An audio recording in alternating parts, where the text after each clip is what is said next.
Bismillah, Assalamualaikum warahmatullahi wabarakatuh. Waalaikumsalam warahmatullahi wabarakatuh. Alhamdulillah, salatu wassalamu ala rasulillah, amma ba'd.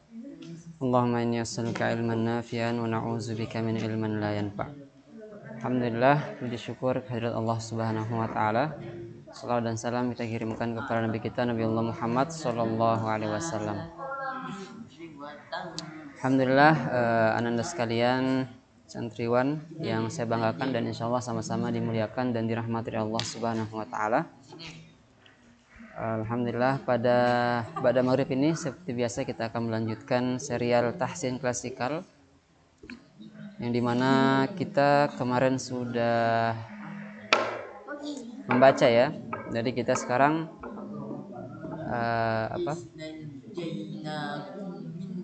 saya baca kemudian kalian ikutin gitu ya.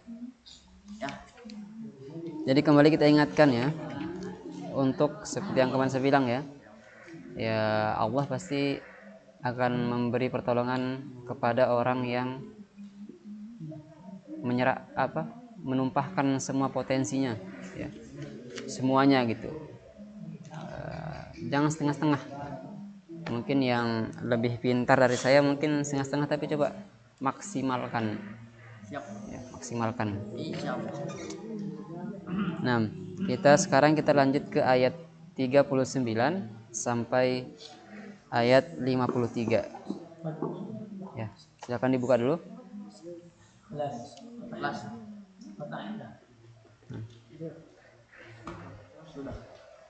Ya, bismillah ya. A'udzu billahi minasy syaithanir rajim. Ya Allah.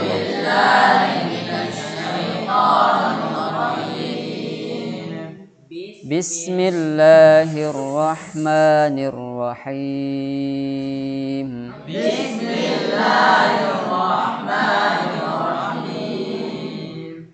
Nah, coba kalau di tahsin itu ra di mana tempat hurufnya? Di ujung lidah, di belakang langit-langit. Makanya dia kayak ra. Bismillahirrahmanirrahim. Coba lidahnya, di ujung lidahnya itu di belakang. Oh iya, saya hampir lupa ya. Kasihkan deng tutu dari Setia Asir. Ro ya. Coba ulangi ya. Ujung lidahnya ditempatkan di belakang langit-langit paling belakang. Coba. Bismillahirrahmanirrahim. Bismillahirrahmanirrahim. Tapi kalau biasa kita apa? Ro ya, ro.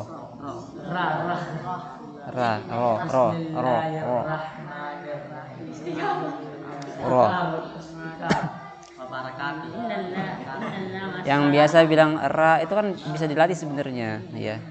Yang tadi ya, assalamualaikum warahmatullahi wabarakatuh. Apa itu? Enggak ada huruf ra sebenarnya di bahasa Arab ya. Assalamualaikum warahmatullahi wabarakatuh. Itu harus diperbaiki, ya. 6. Lanjut ya. Ya, bismillah. Wa idz najjaynakum min ali fir'auna yasumunakum su'al azab. Wa idz najjaynakum min ali fir'auna yasumunakum su'al azab. Su'al azabi yuzabbihuna abna'akum wa yastahyuna nisa'akum. Su'al azabi yuzabbihuna abna'akum wa yastahyuna nisa'akum. wa fi dzalikum bala'um mir rabbikum azim. Wa fi dzalikum bala'um mir rabbikum azim. Nah, jangan lupa gunnahnya. Ikhfa 3, idgham bi gunnah 3 ya. Coba ulangi. Wa fi dzalikum bala'um mir rabbikum azim. Wa fi dzalikum bala'um mir rabbikum azim. Masih ya, ada yang duluan, ada yang belakangan. Kita sepakati 3 aja untuk gunnahnya. Oke. Lanjut ya. Wa idz faraqna bikumul bahra fa anjaynakum wa aghraqna ala fir'auna wa antum tanzurun.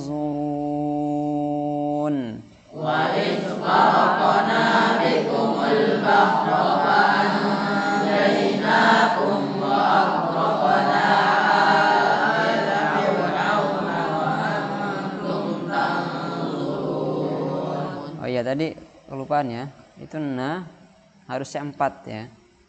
4 harokat. Coba kita ulang dari wa aghraq ya, coba ya. Ingat gha dia nempel ya. Wa aghraqna ala fir'auna wa antum tanzurun.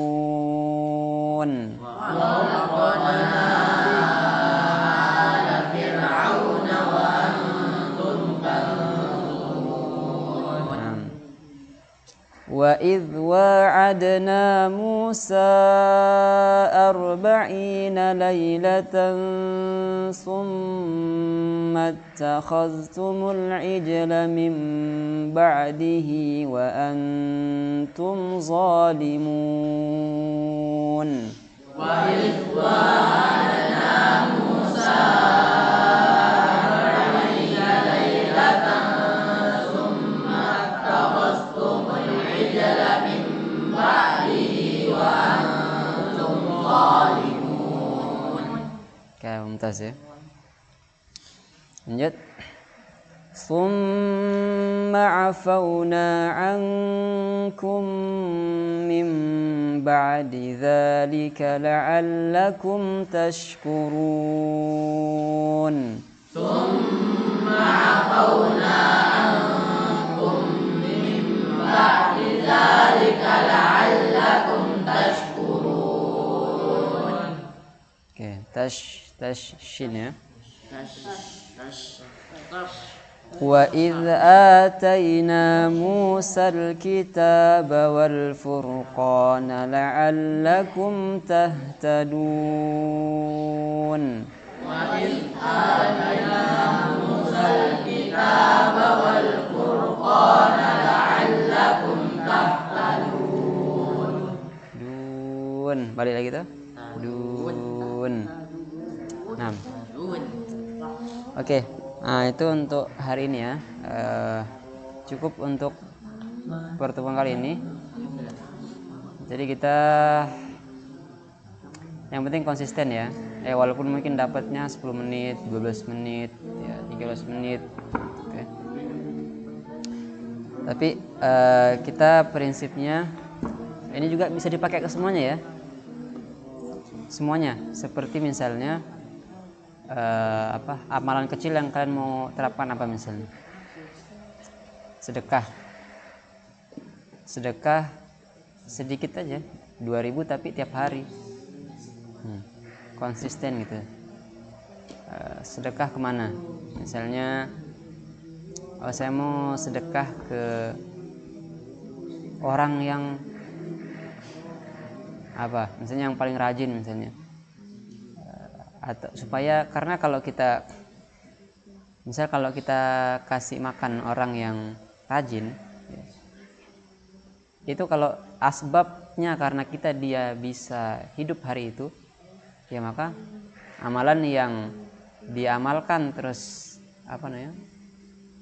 karena kita yang penyebabnya dia bisa makan misalnya gitu ya, itu juga ke kita juga dia. Makanya ada amalan yang kasih anak yatim, ada yang orang tua asuh, karena mereka akan panen pahala ya. Sama juga kayak orang tua ya, itu kalau dia yang nafkahin dari kecil sampai sekarang, walaupun itu kewajiban mereka ya, kewajiban orang tua itu ya harus perhatikan anaknya, pendidikannya, pergaulannya, itu tugasnya orang tua ya, kewajiban gitu ya. Kalau anak kewajiban apa? Berbakti. Nah, itu mereka ada kewajiban masing-masing.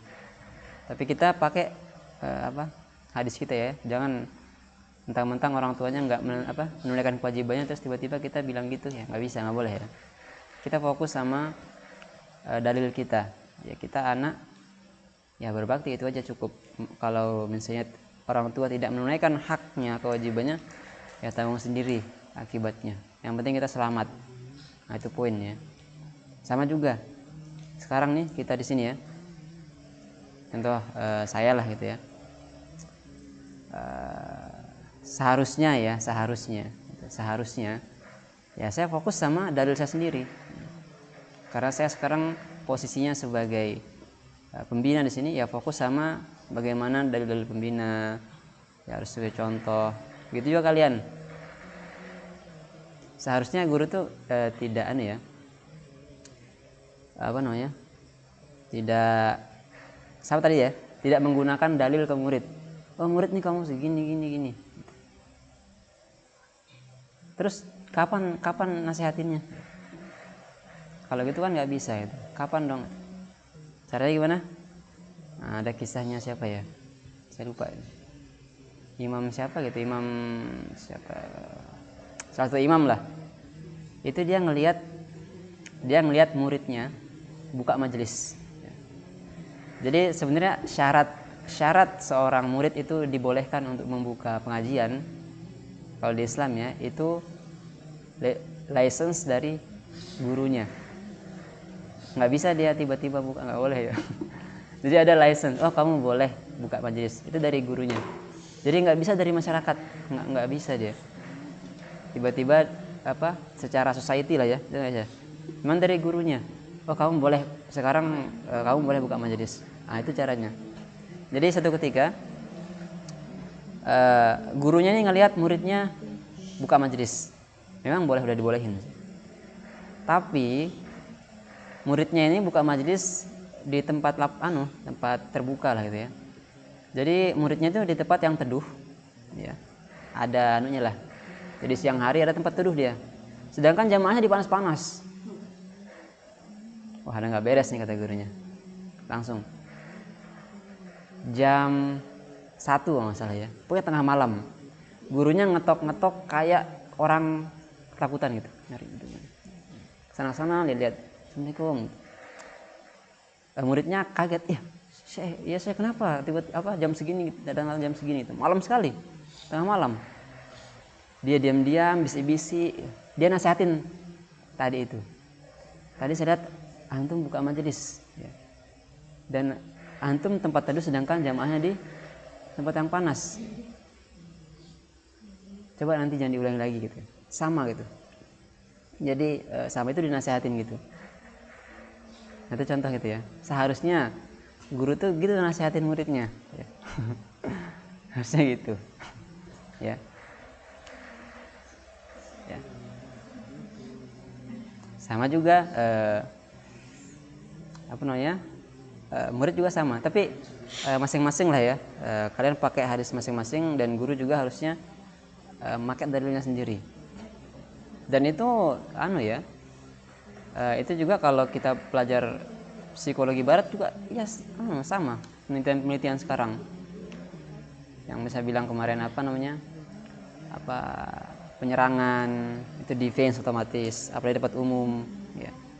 Ini juga salah satu prinsip ya, puji orang pujilah orang di tempat banyak pujilah orang di tempat umum. Maksudnya banyak orang tuh puji sebaik-baiknya. Nasihati orang di tempat, jangan nasihati orang di tempat umum gitu ya. Dan juga jangan puji orang ketika berdua, tapi banyak orang tempat puji. Nah, kalau nasihati berdua, jangan nasihati orang di tempat umum. Nah, itulah ya. Jangan sampai kebalik. Nah, juga introspeksi diri ya. Saya pribadi juga kan kadang ini ya. Kita sama-sama mengingatkan lah. Nah, itu kurang lebih ya untuk hari ini. Alhamdulillah ya, semoga terus kita berdoa ya, semoga Allah memudahkan kita untuk mengamalkan ilmu-ilmu ini. Ya, karena memahami mengamalkan itu semoga kita dimudahkan. Nah, ya barakallahu fikum, semoga bermanfaat. Kita tutup dengan doa kafaratul majelis. Subhanakallah bihamdik, asyhadu an la ilaha illa anta, astaghfiruka wa atubu ilaik. Assalamualaikum warahmatullahi wabarakatuh.